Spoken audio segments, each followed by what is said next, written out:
it's a very complex characterization of your father. But now you also, interestingly enough, in the 80s, so you would have been in your 20s at that point, despite the fact that your father had this very complex character and was toying with the edges of propriety, let's say, at minimum, you also felt compelled to rise to his defense, and you did that very publicly. And so I'm very curious, like, how would you obviously loved your father, and that in itself. No, I want to clarify that, because a lot of people hold me up as some kind of poster child for adolescent rebellion against parents. And in fact, I was a really dutiful daughter. I really went to bat for both of my parents and all of my upbringing, even though they never came to school to defend me when I was being bullied and picked on. I just had to learn how to fight myself. But yes, I always felt, until I was an adult and parted ways with my father, I mean, I always felt that we were buddies, that we were really close. And I mean, obviously I looked up to him as the, Jehovah God kind of archetype, except in Satan form. And which is interesting, because I think that's a lot of how his followers do look up to him, as like a kind of satanic Jehovah. So, and they treat him in the same way. So it is not really that I was such a rebellious kid. I was a very obedient, dutiful daughter.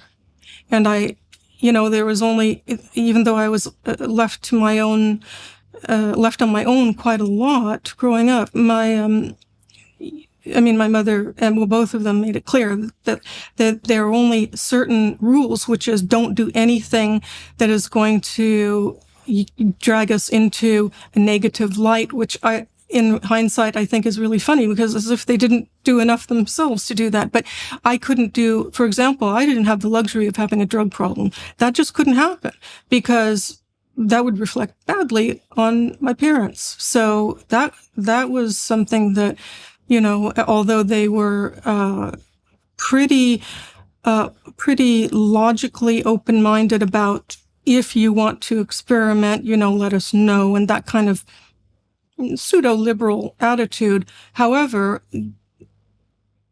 by their behavior and by their by things that my father would say about really being very anti-drug, it didn't take a genius to know that he would not have been happy if I had gone down that route. So I was constantly, keeping myself in check and being sure that I lived up to what his standards were, which was really idiosyncratic, obviously.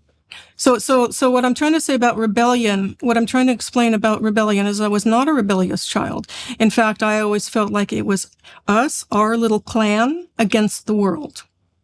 And I was very rebellious against other authority figures, like in school or out in the world. And I was really a scrappy kind of warrior in that way. But I always felt like there was the core family that was solid and tight. And I continued to feel that way until the split with my father. And I would even characterize when I severed ties with my father, not as an act of rebellion, but just as simply severance, as putting an end. That was the end, forever. So that wasn't, because rebellion implies a kind of relationship. It implies that a child will test the limits this way, and then the parent will push back that way, and there will be a give and take and a give and take. I never had any of that. Never did any of that. I reached my limit, and then there was a tipping point, and then I was done, and it was a clean severance, and I never went back. And it was not even rebellion. It was just, I'm done. You've pushed me too far, and I can't done. Even. Uh-huh.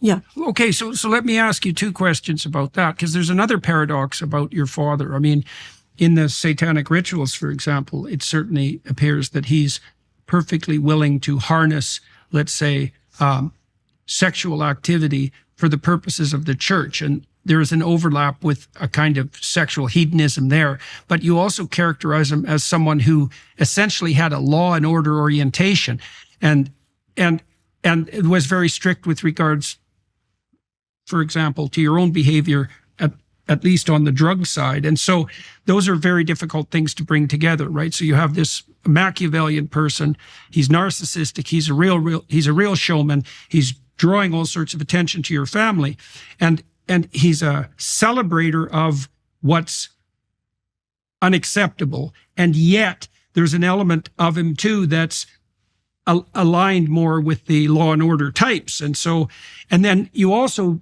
brought into that your sense. Yep. Go ahead. No, finish your thought. I'll try to remember. You also brought into there something else that's interesting, which was, you were a dutiful person, and your initial presumption, which I think is the default presumption of a daughter, is that your primary loyalty was to your family, and that you felt that your family was an embattled unit. Now, that is a trick that Machiavellians use with people who are close to them, right? They tend to sever their ties to other people and keep them intensely focused on what's proximal. I'm very aware of that. Yeah, to prize loyalty above all else. And so they use the word we. They use the word we, so that you're dragged into the we.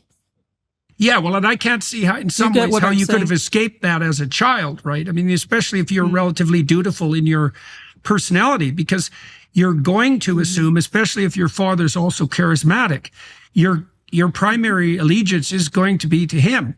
And so you believe that was what motivated your participation as a high priestess, let's say in the 1980s, is that you were still on the side of your family. You still believed that your father. Okay, so how did the evidence mount for you that the orientation that you had in relationship to your father was of the sort that would eventually have to be severed? Like, how the hell did you come about that revolution? That was a gradual process. Like most things in life, things don't just happen out of the blue. Things don't just happen suddenly. There's a lead up.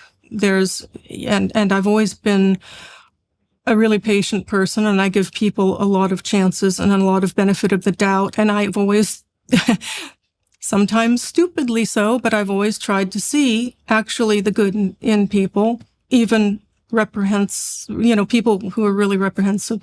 I've known a lot of people who, by any normal standards of society, you would think that these people are beyond the pale. They're totally psychopathic and horrible. And, that's a matter of psychological analysis. That's not for me to say what their diagnoses are. I'm just saying that by normal standards, they would be seen that way. And yet, because I've known such people in perfectly normal, I wouldn't say perfectly, because nothing about my life has been perfectly normal. But I mean, I've known them as in the same way that I'm talking to you now, just talking normally. And so I could always see, I saw the problems in such people, including my father. But in the case of him in particular, that was a gradual process, but because I would always say to him, "What's the party line? What do you want me to say?" I was a mouthpiece for him, but at the same time, because he would just say, like, he was so out of touch with reality, he would just say crazy things like, talk about celebrities, and that's all he cared about, was that people saw him in an entertaining and exciting and kind of cocktail party conversation kind of way. He really had no interest or concern about the phenomena that was happening, that were happening in the country at that time, with innocent people being accused of horrible things. That didn't interest him at all. So what happened with me is, I would begin kind of having to. Either I would have to, push him a little more, like say, well, I'm not really sure that they're going to want to talk about Jane Mansfield and Marilyn Monroe and things like, and I would say, but there's people are being accused of being members that aren't even members of the Church of Satan, things like this. And so anyway, what I had to do, because there was a lot of cognitive dissonance happening, what I had to do is be his mouthpiece and yet filter it through my personality, through my conscience. And I had to live with it. So, I would phrase things in such a way that according to my personality, what I could live with up to the degree that I was still promoting his vision. And it was never about me. It was always, and I always held him up as the, this is, I'm here on behalf of, and so gradually what happened is some people would start coming forth to me and telling me about things about his life that I didn't know about. People in the public would just say, oh, do you know that it would be horribly embarrassing, but they would say, well, do you know where this part of the Satanic Bible came from? Or do you know where that really came from?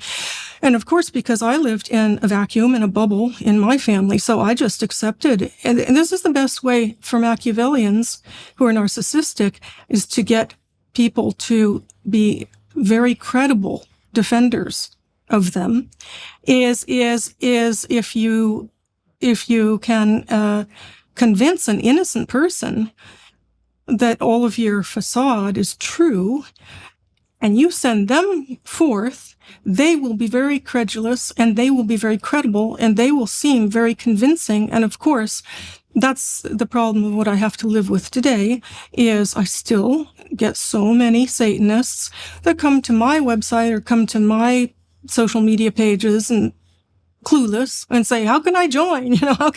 So where do I sign up? And it's like, you didn't get the memo 30 years ago or over 30 years ago.